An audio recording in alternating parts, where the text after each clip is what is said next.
same thing. So you want to wait until everything's set? Turn the wheels here.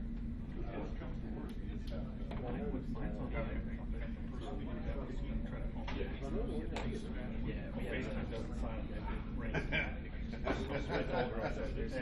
It cost me $2 donuts, just so you know. That's funny. I had to recruit. There's no way for you to work on that.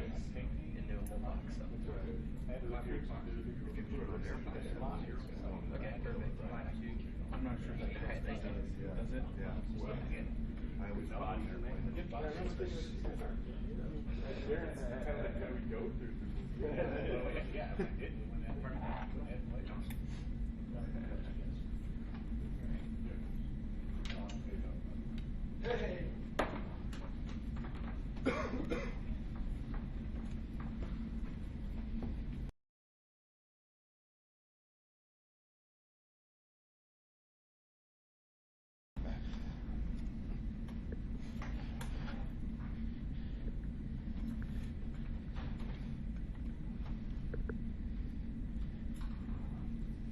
You guys ready? Okay. It's good to be back with you. We are, excited to get going in terms of conference play, and obviously, the two big points we're hitting on here this week are the opening of Mountain West play and another opportunity for us to get a win on the road, which we were pleased about a lot of stuff that came out of the Arizona game, but the bottom line is that we had a chance to win the game. We did not do it, and we've got to, if we're going to have any kind of season, we've got to find a way to win on the road, and this is our next opportunity to do that. And so, like I said, the combination of opening conference play and another chance to get going on the road is really what our focus has been about this week. We gave the players the weekend off. We saw them Sunday night briefly for a team meeting just to make sure that everybody was back, but we practiced on Monday, which is a little bit unusual for us. We did a little bit of work in Lawler last night. Obviously, we're dealing with some things outside of our control in regards to the air quality, so we're just adjusting as we go. San Jose State presents some challenges. I'm not quite sure, to be honest with you. I'm still not quite sure what they are yet. Obviously Auburn's a top 5, 6, 7 team in the country. And that game it got out of hand on some goofy plays.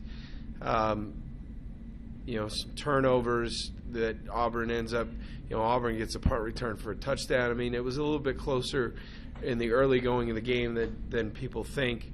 And obviously it's a high-quality opponent. North Dakota is an FCS, which they handled pretty well. And then, I thought in fits and spurts they played really well up in Minnesota.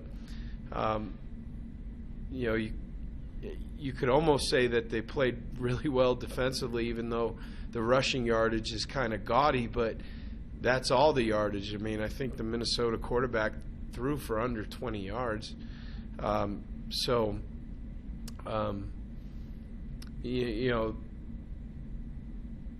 Clearly offensively they're going through some transition here, trying to figure out who they are. I read yesterday that Coach Carragher has said that Joe Gray will start now at quarterback. We'll prepare for both guys. And to be honest with you, I can't imagine. Their offense is so multiple. There's so many different formations and a lot of different concepts that, I mean, it's not going to change very much. It's going to stay multiple. So, for us, I think one of the telling statistics is that since 2011, when San Jose State rushes for 150 yards or more, they're I believe 10-2. So that's a pretty telling statistic that they're going to. I would imagine that they're going to try to re-emphasize the run game. They have a real difference maker at receiver in Tyler Winston, 15. We are going to be very aware of where he is at all times. They'll move him all throughout the formation. They'll throw a ton of screens to him. Obviously, with the change at quarterback, we've got to go back and find every rep that Gray has taken on film and make sure that we watch it again. The tailback 21, Lawson, we know him from last year.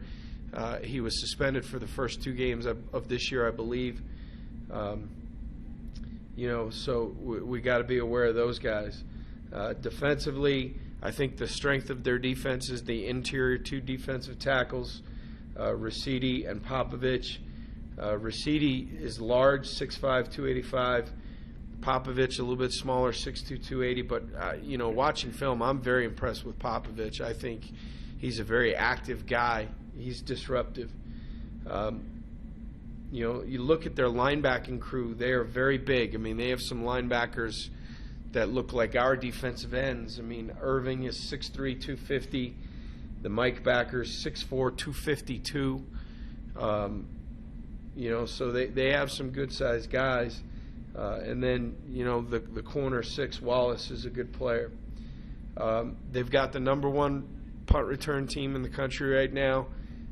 Tyler Irvin is their punt returner and their kick returner. That is a point of emphasis for us, is that we need to cover kicks and try and keep him hemmed up.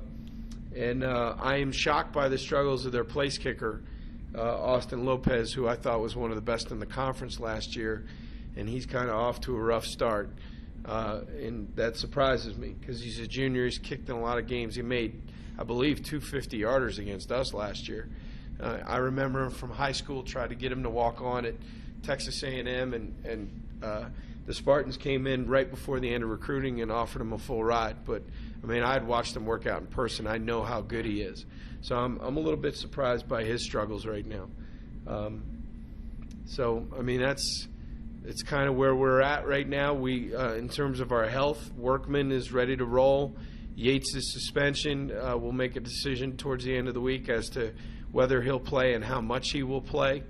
And then who else am I forgetting? We had one other guy. Oh, Evan Favors. Evan Favors is back with the team and will start and has just assumed the role that he had before he had the funeral that he had to attend. So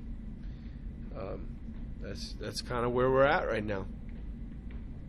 I'll take any questions. Corbett, one of those guys too that's still kind of nursing back from the week off did Corbett a lot of good. He'll start at left tackle, and I don't anticipate any problems. And his ankle is looking significantly better. I think he should be in good shape moving forward. But he was one of the guys that the week off helped significantly. Since you guys have had to move these practices inside the Lawler with the air quality be bad, how much does this just reinforce the necessity of needing an on-campus facility for football? Well, there are 2 points to be made here. The first one is that I certainly don't want to downplay what's going on in California right now. I would imagine our inability to practice at certain times or in certain places is really trivial to the people that are dealing with a very serious issue with this wildfire. I'm sure I echo the sentiments of everybody that's been affected by this, but when lightning strikes and you've had a dry summer and fall and it's bad luck, but to have this thing be man-made and affect that all the people it's affected is incredibly frustrating, and I can imagine there are people that feel that far stronger than I do. That being said, the indoor facility is a necessity, and it's not just for football. Dr. Missy Price is struggling with this right now too. How does she get her soccer team ready to go? There are intramural games being canceled because you just can't put young people out in this air quality. I mean, it's not just about football, but there's no doubt. This is 2 years in a row now. UCLA, the week before UCLA, we were dealing with this last year, had to cancel a practice, had to move a couple in a gym, and then here you are. We had to cancel a practice at the end of last week. We lost an opportunity. Kind of felt like, okay, it's the bye week. If there was ever a time that you had to deal with this, now I guess would be the time. But it's extended into this week, and as we all hope and pray the fire becomes contained, who knows if this drags on any further. And the bottom line, if you look at this from my perspective,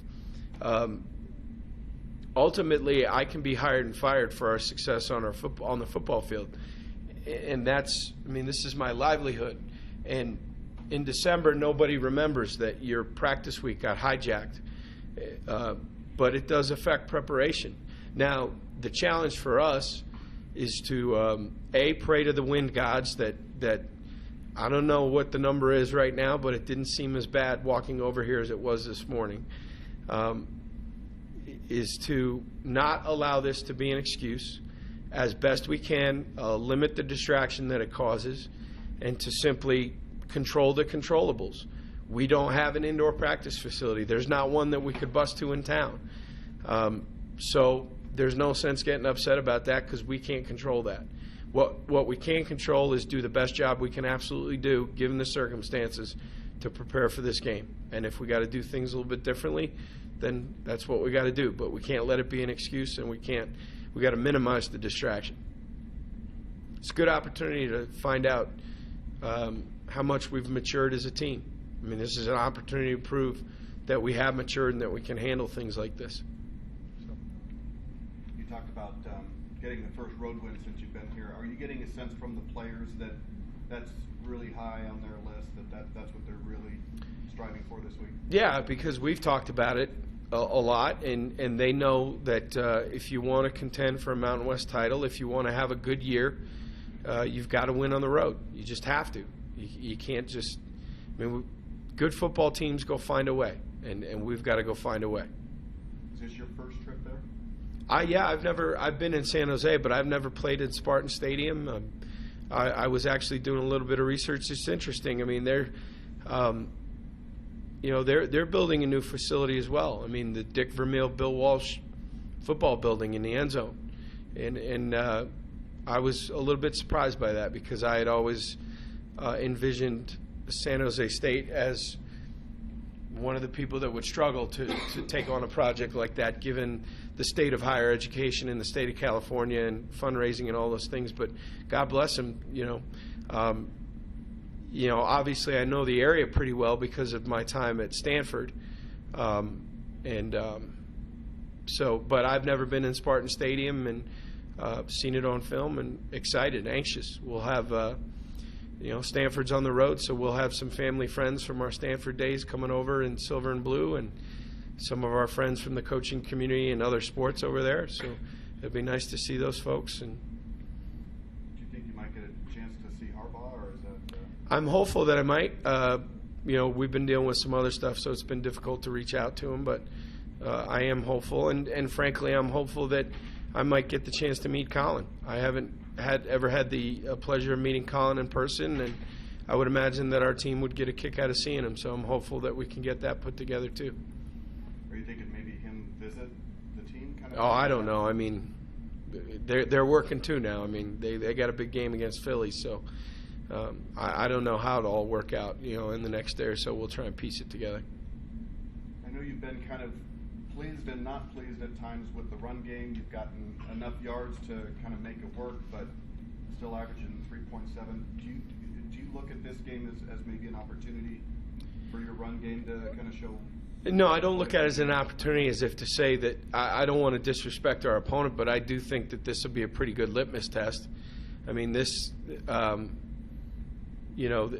I think our schedule moving forward, we're going to look more like, when you're in conference, you look more like those opponents. And I think this will be a pretty good measuring stick of where we're at. Now, the bottom line, too, is if you watch the way they played Minnesota, they were bound and determined not to let Minnesota just gash the ball. There were a lot of people in the box. We're not going to bang our head against the wall just to prove that we can run it. If they choose to load up the box and the opportunities are there to throw the ball, then we have to take what's there, as opposed to just slamming it up in there when you don't have enough hats to block them all.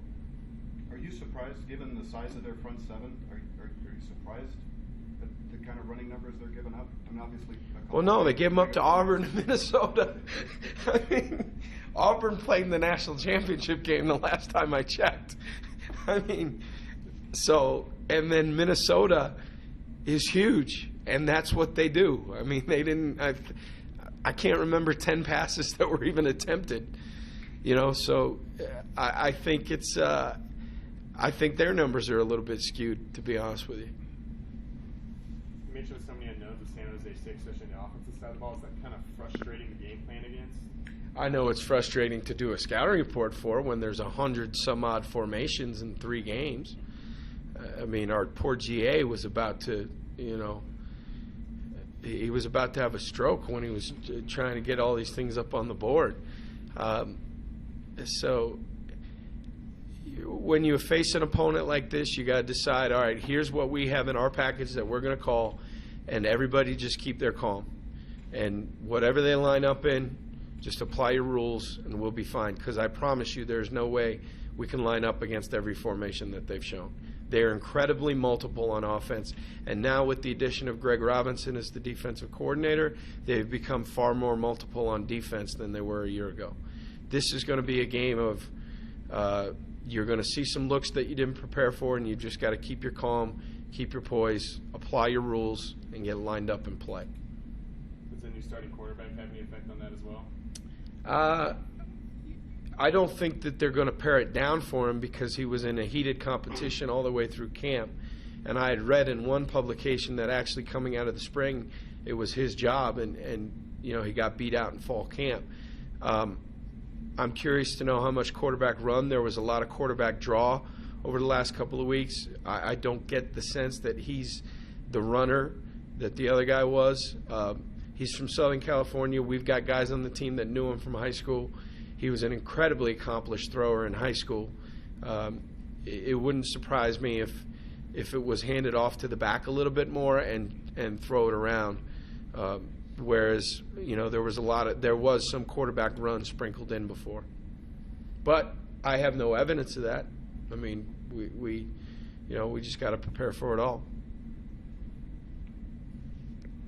Doing something this week on Joey Engelmeyer, kind of having to step in. What makes him so versatile? To be able to play all 3 positions across the line. I think his football IQ. He's a very intelligent young man. I think he's a really detail-oriented guy for a guy that age. He's a redshirt freshman, but his approach is that of an older guy. Obviously, we'd like him to be, when they're playing at 19 and 20, you'd love for him to be 22 and 23 and have that physical development, but he's come a long way. He's got the largest head I've ever seen in my life. I'm not sure we have a baseball hat on this campus that fits him. So obviously he's got neck strength if he can hold that melon up. He's just a great kid, and he's another he's an example. Like, I get in trouble with the recruiting services when I say this stuff, but he's just another example of nobody else offered him. And it really doesn't matter. I mean, sometimes it does, sometimes it doesn't, but nobody else offered him. And we thought he'd be a good guard, but he's exceeded expectations so far, and God bless him for it, because without him right now, with the injuries we've had up front, we'd be much worse off if he wasn't with us. Is he? I don't know if you can answer this. Is he equal to, or maybe even better than McCauley at this point? But I'm not answering. I'm not touching that. I mean, McCauley was starting for a reason. McCauley brings a fight and a passion and a physical presence that makes up for whatever he lacks in natural athletic ability. And he's an emotion. I mean, he was one of the leaders on that group. And when you lose a guy that everybody respects, it's not great. How much does it affect your depth along the line because he's so versatile and now he's got to start at one spot? Yeah, there are a lot of moving parts. If a tackle went down, Joey might have to kick out and bring another guard in. I mean, it's kind of NFL style where, one injury could affect 2 spots, as opposed to, hey, this guy automatically plugs in, because ultimately you got to put the best 5 out there in whatever combination that equals. And where do you see him beyond this year, do you think? Oh, I think he's got a great future at center. But obviously we'll go as we go. Joey Engelmeyer's position, 6 months from now, it's not on the top of my thought process. You know, we're just trying to get through the week right now. So, nothing else. That's easy. Anything else? All right. Thanks, guys. Thanks. Taking a donut. Officially made up now. Yeah. Nice.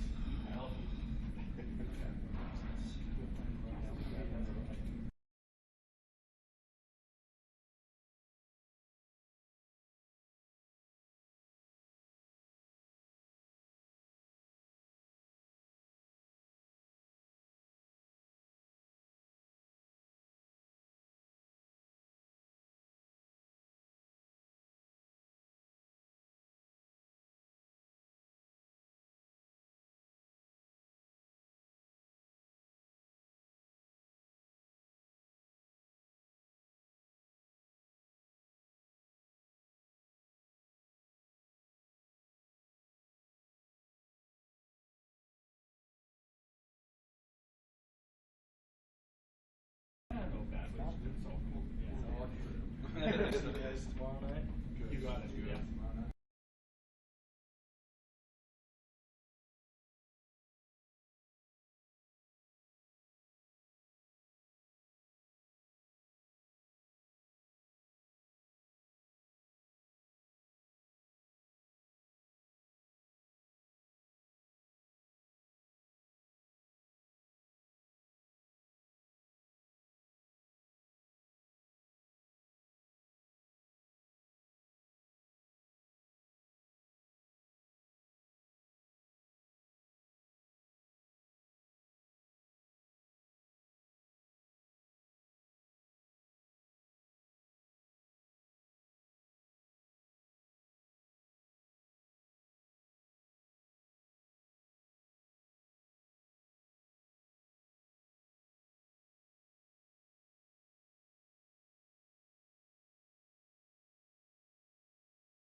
Go ahead. Questions for Kyle?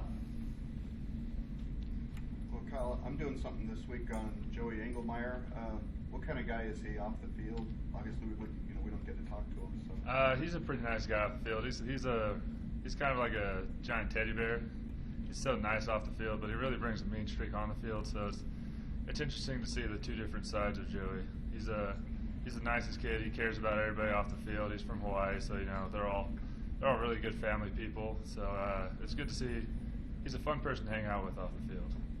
And what do you think makes him so versatile that he can play all three positions along the line? He has good athleticism and he has good intellect, so he knows every position and all the intricacies of each position.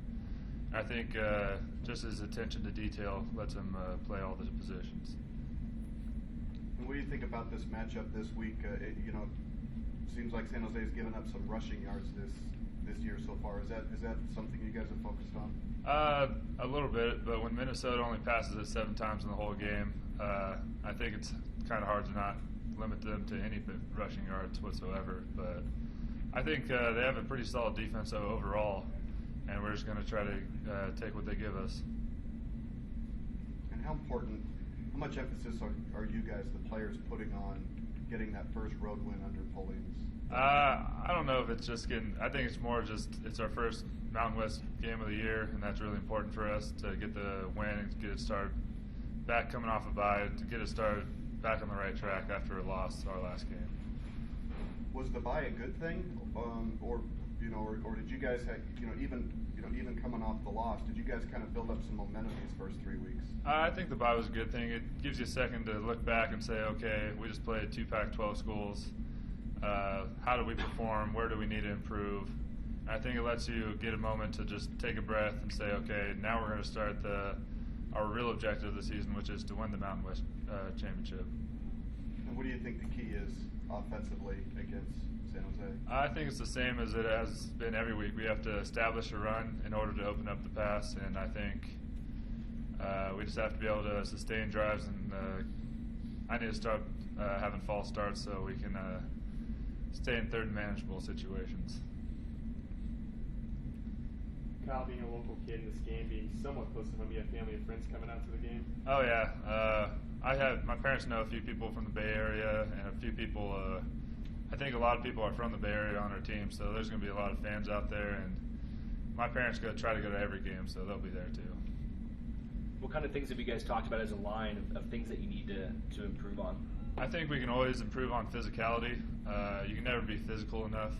I think that's something we've definitely, especially after Washington State, we thought we were pretty physical in that game. We needed to, but we can always improve in that situation.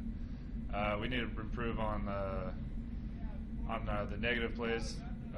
Limiting the negative plays is if you have 2 good first down runs, or you have a good first down run, good second down run, and then you get a tackle for loss, you're off the field. So we have to eliminate the negative plays and make sure they're all, if it's a gain of 1, it's better than a loss of 3. So you have to limit those. Having moved indoors, a couple times over these last couple of weeks, does that affect you guys at all? I don't think it really does. I think our team has a lot of senior leadership, and we're able to stay focused and get the stuff we need to do out of practice, and we get all the work that we have to. Coming off of 2 Pac-12 teams, do you guys? Is it difficult to maintain that really high level of energy when you come off of playing 2 Pac-12 teams? I'm not sure it would be a problem, especially we had a bye week.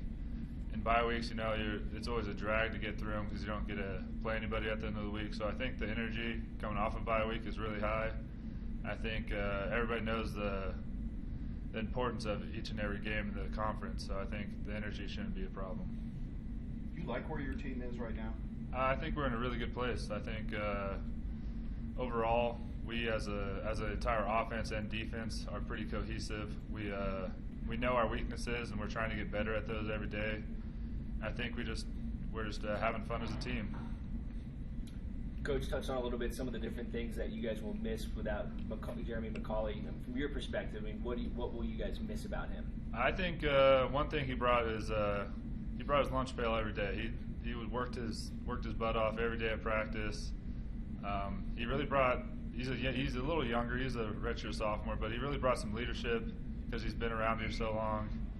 I think that's what we're going to miss the most. And he's just a nice guy to play with and a nice guy to hang out with. So you miss the camaraderie a little bit. Anything else for Kyle? All right, thank you. Thanks.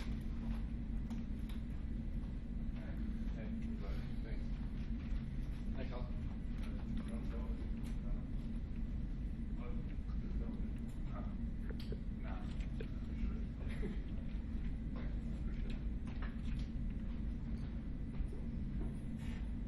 Questions for Cody? Cody, this team really seems kind of hard to figure out at this point. They've beaten up an FCS team, lost to a couple of big schools.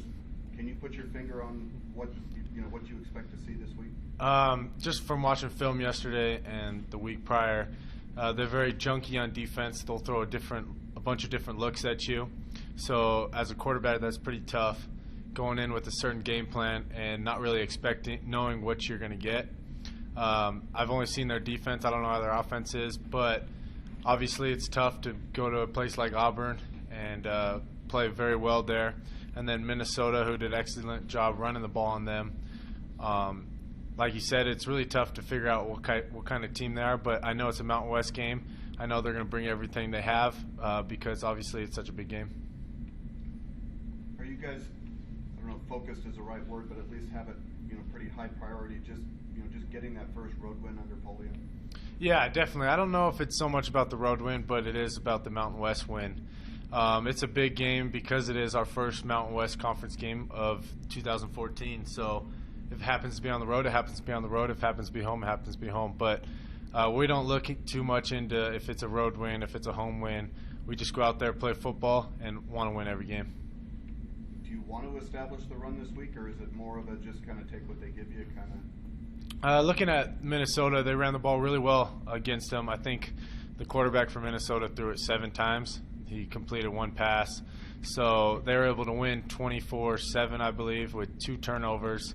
So if running the ball is what we need to do to win, obviously we would like to establish a good running attack to make the passing game a lot easier.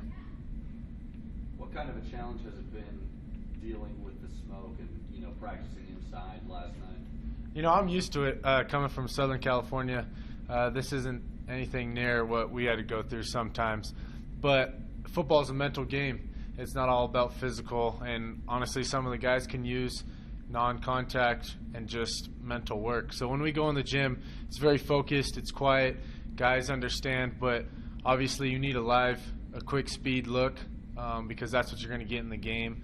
Some blitzes, coverage stuff, which that's speaking for the offense. So obviously being out on the field is a lot better for us, but obviously we're getting as much as we can get done with being indoors.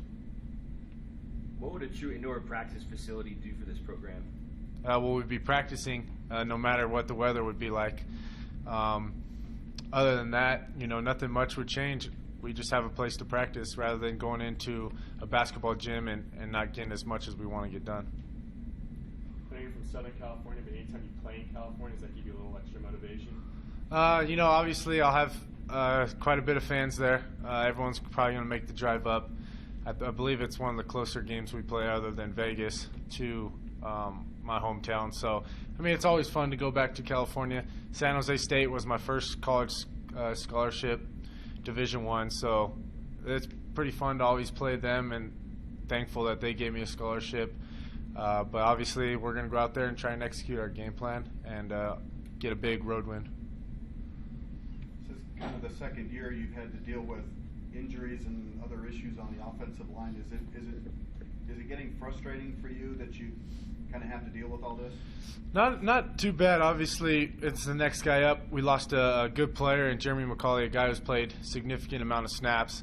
But Joey Engelmeyer stepped in, and you can tell he's ready for the big stage. And then you get a guy like Adam Corey who's eager to get his opportunity to get out there. I think our offensive line is great. No sacks against Arizona, or maybe 1 sack, 2 sacks. They did a good job, so it's not like we're hurting up front. Last year we were very thin, but we've got some depth. We got some young guys who are eager to play. And doing something on Joey, what stands out about him? He's just got that big, Polynesian. He's kind of looks like a tough guy, but when you get to know him, he's like a big teddy bear, almost like a Joel Bitonio type. He jokes around, and I feel like he feels comfortable around the guys. And obviously, when you're home so far away, the guys on the team is pretty much your family. Did you get a sense the first time he came in that he was ready to go, not big eye on on the big stage? Yeah, I think the week before playing left tackle really helped him kind of mature, and then he's stepping into an Arizona team at left guard, which is obviously a different position, and he did a tremendous job all game. Connor obviously has helped him out tremendously. McCauley's helped him out when he's been out there. So that goes down to the special things about the team is even though a guy got hurt, people are still willing to help the guy who's taking their spot. He can play all 3 positions on the line. Does he do any of them better than the other, or what? I think he's just one of those utility guys where we can play him at center, we can play him at both guards, and we can play him at both tackles. So anytime a 6th lineman like that can kind of take any spot, you're not in really big danger if one of your starting linemen go down.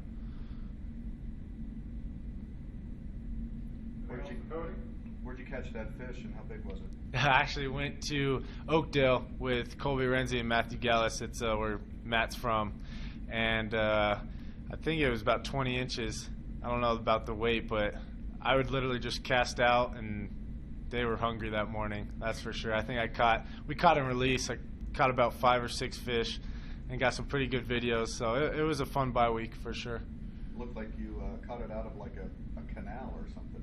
I don't know what it was, but it was a hot zone, that's for sure. Did you guys need this week? Was the timing of the bye good? I thought it's good, especially going into Mountain West play.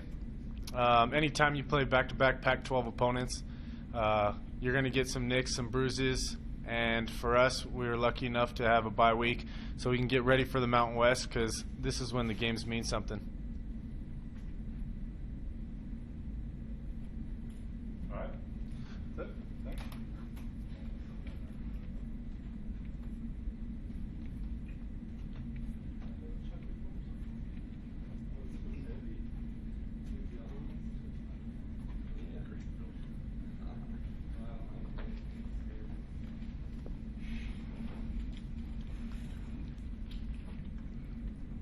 Any questions for Lenny Jones? Lenny, it looks like they're throwing you a curveball at quarterback. What does that do for you guys?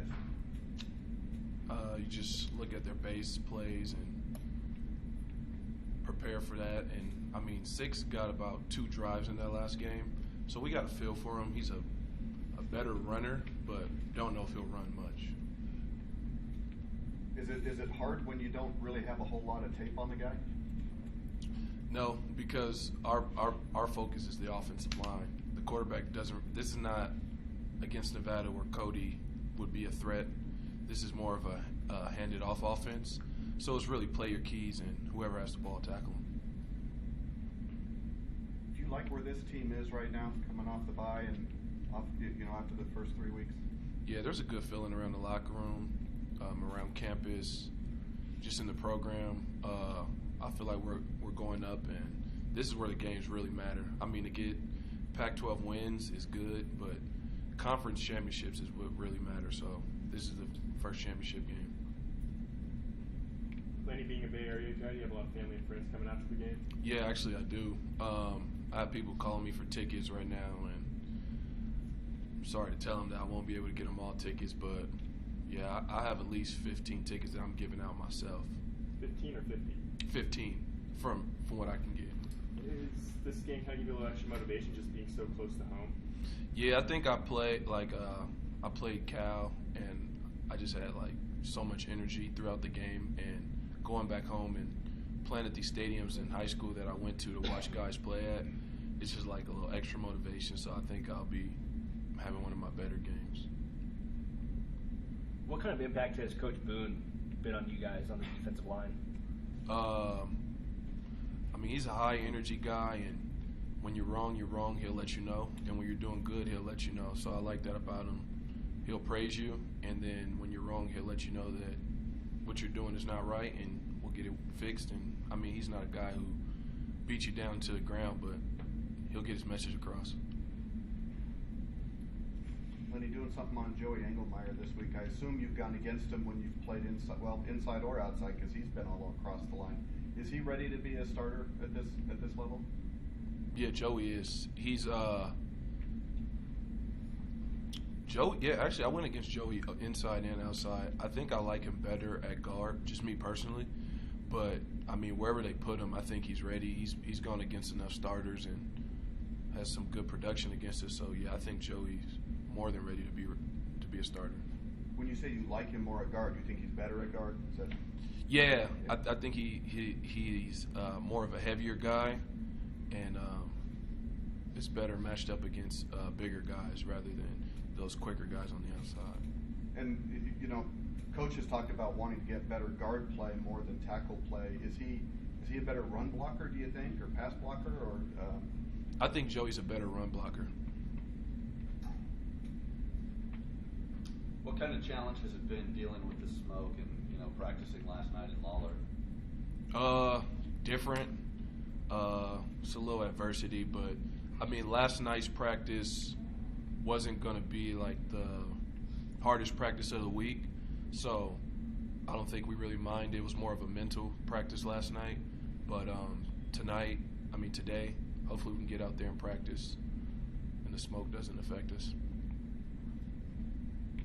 Do you go into this game thinking you got to stop the run first, or you got to get to the quarterback?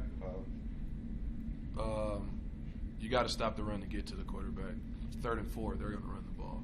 So, yeah, our first job is to stop the run, and then the party at the quarterback will come later. You want to get them in a lot of 2nd and 3rd and longs? Yes, sir. That's the goal. I mean, third and long, kick me on the inside, and let us go. That's where we like to get on 3rd down, but it starts with stopping the run on 1st and 2nd. And they've given up some sacks this year, but the other side of it is they've played Auburn and Minnesota. Do you get a sense that they can be had at that level, or is it who they've played? I mean, I think this D-line is one of the best in the country, so I mean, doesn't matter who they've played. They got to see Nevada now. Anything else for Lenny? All right, that'll do it. Thanks, guys.